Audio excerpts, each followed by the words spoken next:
Tristan Emmanuel is a Presbyterian minister who resigned from the pulpit to found the ECP Center near Toronto to fight for the religious rights of Christians before it's too late.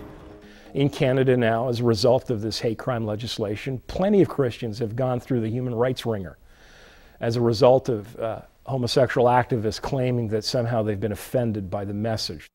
Consider the case of Scott Brocky, a Christian printer in Toronto who was the victim of a forerunner to hate crime laws in Canada.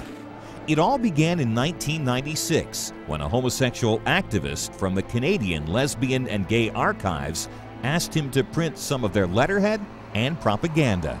I simply didn't want to produce material that this organization would use to raise funds, further its goals, advance its ideals.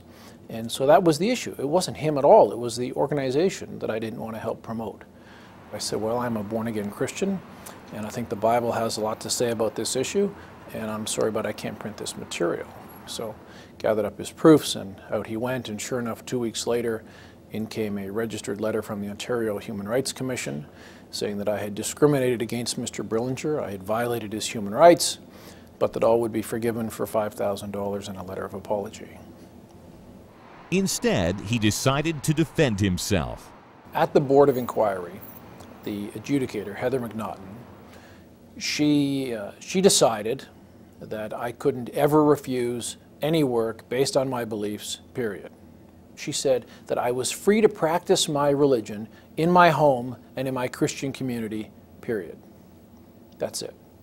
But my beliefs aren't some adjunct to my life. My beliefs aren't some secondary component to my life.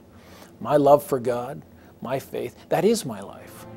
But after 9 years and the equivalent of more than $150,000 US in legal fees, Scott Brocky had at best a partial victory. The reality is that in Canada, whenever gay rights comes into conflict with religious charter rights, even though on the letter of the law says we are guaranteed certain religious freedoms, gay rights will always trump religious rights, period.